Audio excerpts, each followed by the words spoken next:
अंतर्राष्ट्रीय योग दिवस के उपलक्ष्य में आप सब लोग हमारे राजकीय आयुर्वेदिक चिकित्सालय कुआ में पधारे। मैं सबका स्वागत और अभिनंदन करता हूं। और हमारे साथ हमारे अनुदेशक सुनील प्रसाद थपियार जी, बहन रंजिता परमार जी और कार्यक्रम के मुख्य अतिथि जिनके सानिध्य में हम यहाँ पर इस कार्यक्रम को चला रहे हैं, बहुत ही सम्मानित श्री प्रधान श्री प्रसाद थपियार जी, पूर्व प्रधान जी गोपाल जी रावत जी, हमारी बड़ी बहन आशा कार्यकर्त्री है जिनका भी सहयोग हमें हर कार्यक्रम में मिलता रहता है, आते रहते हैं हॉस्पिटल में।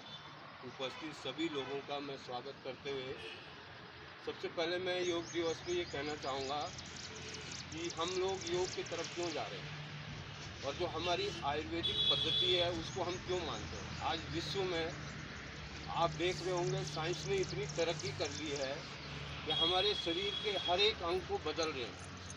आप हार्ट का ट्रांसप्लांट कर लो, किडनी ट्रांसप्लांट कर लो, लिवर ट्रांसप्लांट कर लो, बोन रिप्लेसमेंट कर लो, यहाँ तक कि आपको मरे हुए को भी, या आपका ब्रेन डेड है तब भी आपको साल भर तक जिंदा रख सकते हैं वेंटिलेटर पर रख करके।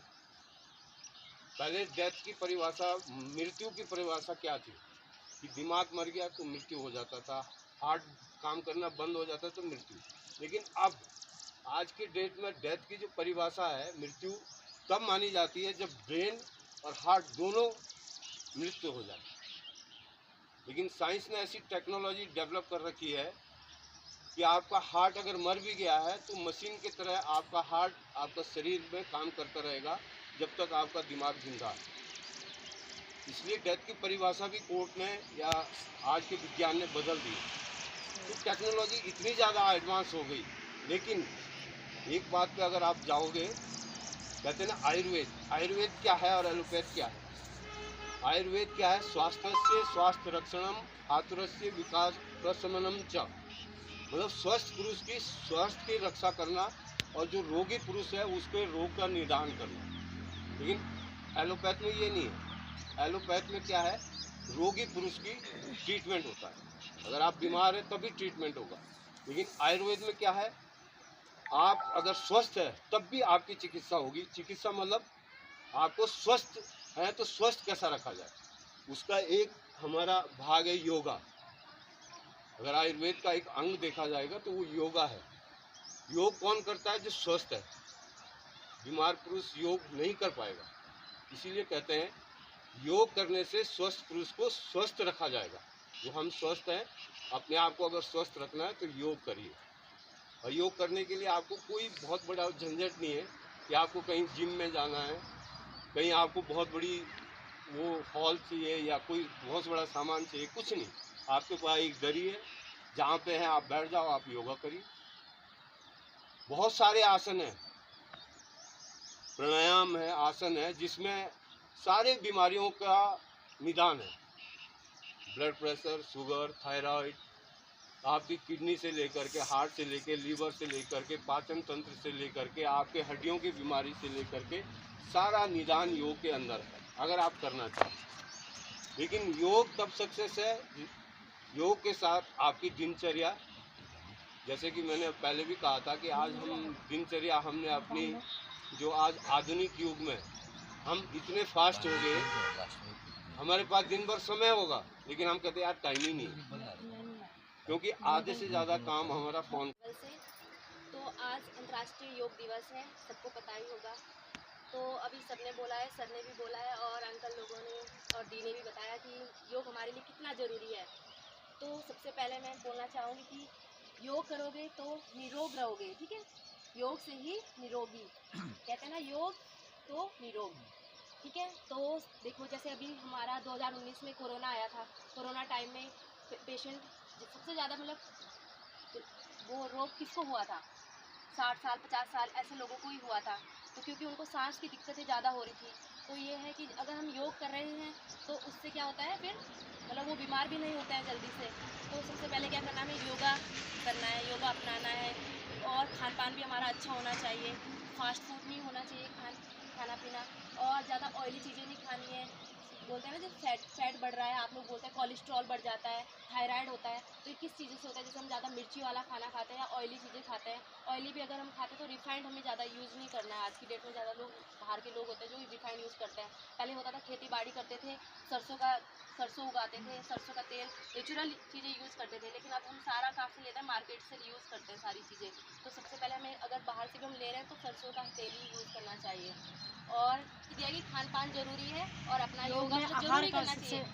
योग ये है कि अगर हम सुबह नहीं कर पा रहे हैं तो थोड़ा शाम परिवार और अपने समाज के प्रति अगर हम जागरूक नहीं हैं तो हमारा स्वस्थ रहना भी, मैं समझता हूँ, कुछ नहीं।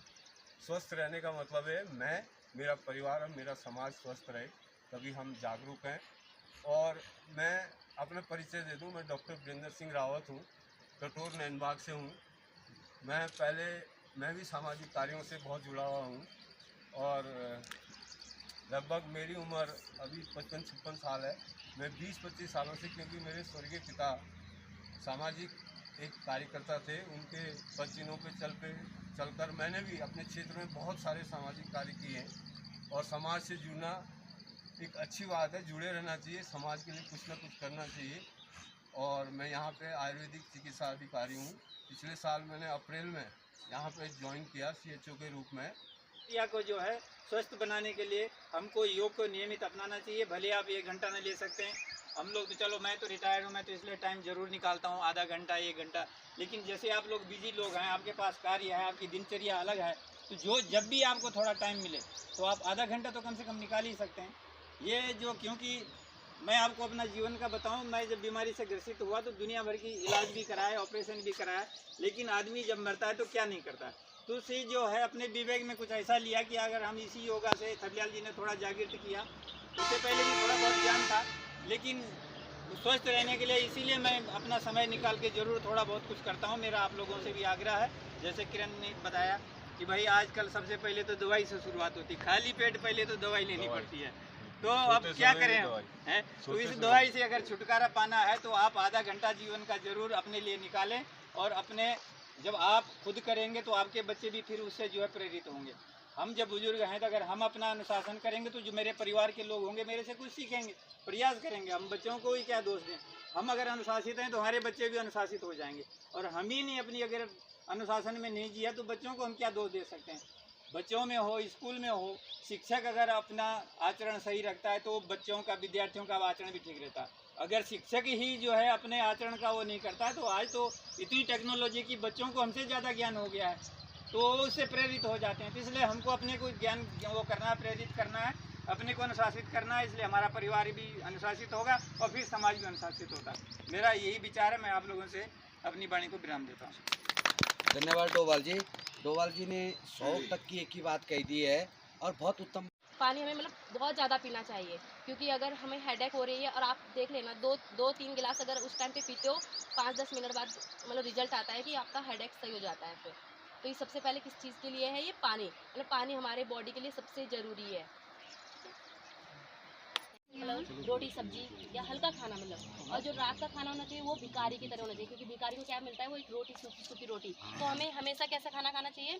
सुबह राजा की तरह खाना खाना चाहिए, मतलब बिल्कुल ठूस के खाना, खूब खाना खा के फिर काम पे निकलना चाहिए। ऐसे नहीं कोई लोग बोलते हैं कि हम अभी भूख नहीं है और 6 बजे निकल जाते हैं काम पे खेती के लिए। किसी को चक्कर आ जाता है खेत में, किसी को पता ही नहीं चलता है, कोई बकरियों में चला जाता है, बकरियों में पता ही नहीं चलता कि भूल जाते हैं। अभी खाना चाहिए, दिन का खाना गरीब की तरह खाना चाहिए और रात का खाना में भिखारी की तरह लेना चाहिए। यानी कि मतलब लोग उल्टा करते हैं कि रात को खूब सारा ठूस के और सो जाते हैं। रात को डाइट कम करनी चाहिए।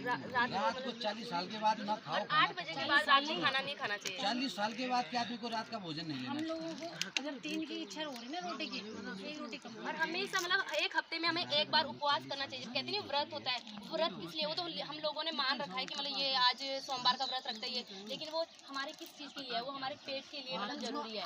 ये हमें हफ्ते में मतलब एक फास्ट जरूर रखना चाहिए, खाली पेट रहना ही चाहिए जरूर।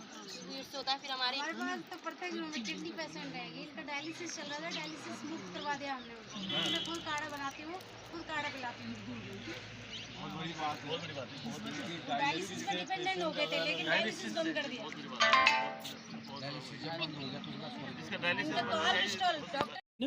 बिस्तर पे लेटा दिया। बिस्तर पे लेटे लेटे हम की उम्र में से लग रहा है रिमोट फोन लैपटॉप सब खत्म कर दिया। अगर हम ये चीज़ें वापस ले आए तो मैं समझता हूँ हम कभी बीमार नहीं पड़ेंगे। जबकि पहाड़ों में ये चीज़ होनी नहीं चाहिए। और हमारे पास अभी जो बुजुर्ग बचे हुए हैं, अगर हम गाँव में देखें 90 साल है, 100 साल के भी है, 80 साल है, 70 वो अभी भी दवाई नहीं लेते।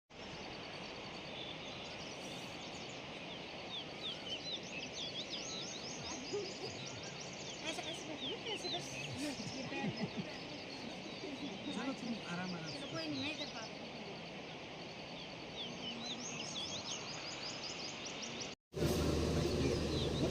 पाँव ऐसे, और जैसे इसको पता है तितली आसन में बोलते हैं इसको, और बटरफ्लाई भी बोलते हैं, बटरफ्लाई इंग्लिश में बोलते हैं इसको। तो ये हमें ऐसा करना चाहिए। लेकिन जैसे करना है बस इससे क्या होता है कि हमारे इन जगह का जो ये मोटापा कम हो जाएगा, वेट हो जाएगा, ये सही हो जाएगा।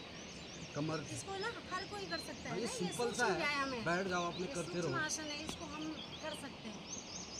लेकिन आसन जो पानी हम पीते हैं वो वज्रासन में ही पीना चाहिए। हाँ, वज्रासन में बैठ के पानी का सेवन करिए। सुबह हल्का सा गुनगुना पानी, जितना आप इसको खुद ही करनी पड़ेगी। हाँ, तो योग के लिए हमें भी दिनचर्या ऐसे ही करनी पड़ेगी।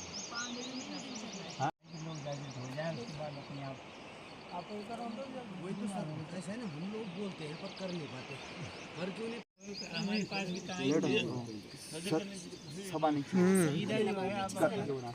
भरोसा न रहो। अगर आपको सजग रहना है तो बीपी से लेना है और छोड़ना है, दोनों नासिका से श्वास को लेना है। पहले अब कमर सीधी कर लीजिए, सीधे बैठिए। पहले वो अपने शरीर को ढीला छोड़ दीजिए। शरीर ढीला, रीढ़ रज्जु आपकी सीधी होनी चाहिए, गर्दन सीधी होनी चाहिए और शरीर लचीला। इस भ्रामरी प्राणायाम करने से हाथों को पहले रगड़े हो तब खोलना, हथेली के अंदर अपने आंखें खोलना। इस भ्रामरी प्राणायाम करने से हमारे मस्तिष्क का तनाव, स्ट्रेस और इस प्रकार डिप्रेशन, माइग्रेन और घबराहट जैसी बीमारियां ख़त्म होती हैं। और इससे हमारी मेंटलिटी IQ क्षमता बढ़ती है। जैसे अनुलोम विलोम हो गया, भ्रामरी, इससे हमारा IQ भी बढ़ता है, बुद्धि लब्धता इससे बढ़ती है। इसलिए सभी लोग, मेरा आप लोगों से निवेदन है कि आप लोगों को यहाँ पे बुलाने का उद्देश्य यही है कि आप लोग इसको जीवन में अपनाएं और इससे आप लोग पूर्ण रूप से स्वस्थ रह सकते हैं। जिस प्रकार की गंभीर बीमारियाँ, BP हो गया, शुगर हो गया, थायराइड हो गया, या जिस प्रकार के हमारे पेट से संबंधित कई प्रकार की पथरी, या कई माताओं को, बहनों को कई प्रकार के अपने जो है कई प्रकार के इंटरनली कोई रोग होते हैं, सब इससे ख़त्म होते हैं। जैसे कपालभाति, अनुलोम विलोम या जो दमा, खांसी, ये सब बीमारियां दूर होती हैं। लेकिन हम लोग इसको अपनाते नहीं हैं, नॉर्मल लेते हैं। कल मैं अस्पताल में था वहाँ, तो वहाँ पे कुछ लोग आ रखे थे, वो बोल रहे हम इस दवाई को नहीं लेते। मैंने कहा इसीलिए तुम लोग बीमार। मैं कभी भी नहीं, मैं आयुर्वेदिक की दवाई खाता हूँ। दिव्य औषधि है ये। इसमें हम लोग अगर आप देखेंगे तो इसमें इतना दिव्य औषधि है। हम लोग अंग्रेजी दवाई खाते हैं तुरंत रिलीफ के लिए, लेकिन उससे रिलीफ तो हो जाता है, लेकिन साइड इफ़ेक्ट बहुत होते हैं। दवाइयाँ आयुर्वेदिक लोग यहाँ पे हर दवाइयाँ उपलब्ध है। हम लोग यहाँ आते हैं, लेकिन मुश्किल से 2-4 ही पेशेंट यहाँ पे आते हैं। दवाइयाँ ली जाइए, उसका सेवन करिए, गैस के लिए, पेट साफ के लिए। डॉक्टर साहब यहाँ पे रहते हैं, BP, शुगर, सब चीज़ें यहाँ पे व्यवस्था है। और जीवन में योग को अपनाइए तो हम बीमार नहीं होंगे, और होंगे भी तो जल्दी से ठीक हो जाएंगे। अब हम अंग्रेजी दवाइयाँ खाते हैं, ये करते हैं, योगा को नहीं अपनाते हैं, उस चक्कर से हम लोग जो है परेशान हो जाते हैं। तो इसलिए आप लोग भ्रामरी, अनुलोम विलोम, कपालभाति, ये हमेशा ये 3 तो आप ज़रूर करें। उसके बाद उज्जाई है, उज्जाई प्राणायाम भी आप कर सकते हैं। तो उसके लिए क्या है,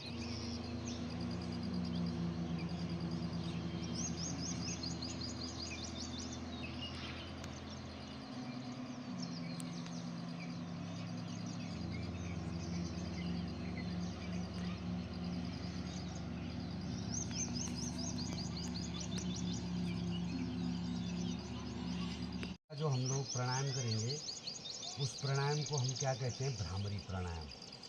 अब भ्रामरी प्राणायाम से जिस प्रकार भौरा जो है गुनगुनाता है, भौरा किसी पुष्प पे या किसी डाली पे बैठ कर के गुनगुन की आवाज़ करता है, तो उसके लिए हम क्या है कि पहले हम अपने जैसे दोनों कान ऐसे या तो ऐसे करो ये, और अगर ऐसे नहीं होते तो दोनों कानों के अंदर उंगलियां डाल करके अपना ये ऊपर और ये बंद, और ये अपना उंगली हमारे रीढ़ ना ऐसे मस्तिष्क पे आनी रज्जु चाहिए। सही करते ये। हुए और गर्दन सीधी रखते हुए लंबी सांस धीरे धीरे अंदर खींचनी है, और फिर धीरे धीरे भौरे के जैसे गुन सभी लोग जानते हैं, आज की डेट में ऐसा नहीं जानते सभी हैं, लेकिन थोड़ा एक डेमो है वो। जैसे और भौरा धीरे मंडराता धीरे- है फूल के ऊपर। हाँ, तो जैसे भौरा तो हम अंदर खींचेंगे, आंख बंद रही ऐसे, और धीरे धीरे करके हम जो है इसको करते रहे सहजता के साथ, आराम आराम से।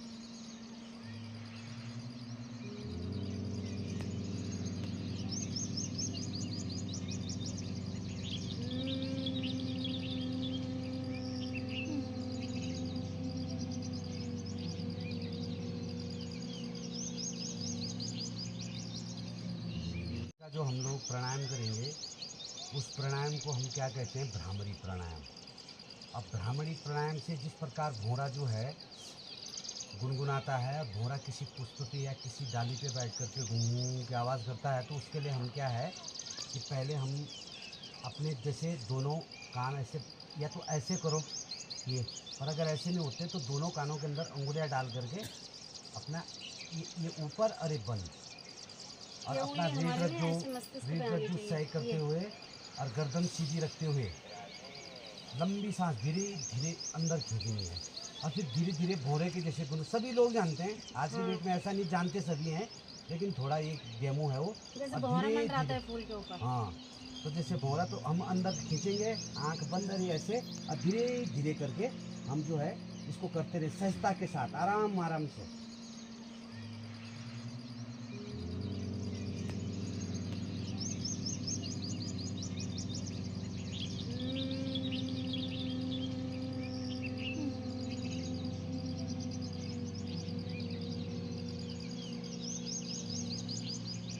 अंदर हाथ अपने खोलिए, अपने शरीर पे फेरिए अपना हाथ। इससे क्या होता है, ओम के उच्चारण से जो हमें पॉजिटिव ऊर्जा मिलती है वो हमारे अंदर अंदर प्रवेश करती है और नेगेटिविटी बाहर निकल जाती है।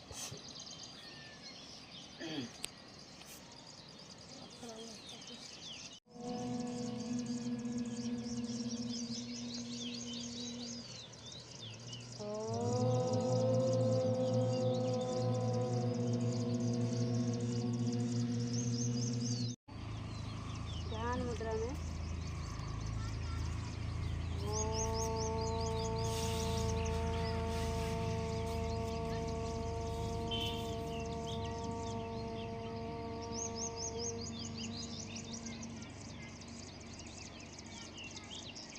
जोर से थोड़ा सा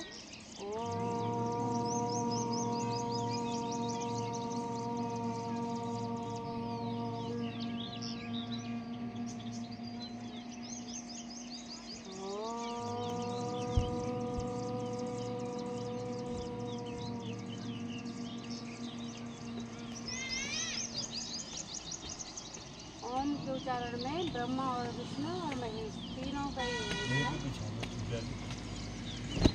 इसमें थोड़ा ध्यान लगाए। ओम तु सुखिना सर्वे सन्तु निरामया सर्वे भद्राणि पश्यन्तु मा कश्चित् दुःखभाग् भवेत्।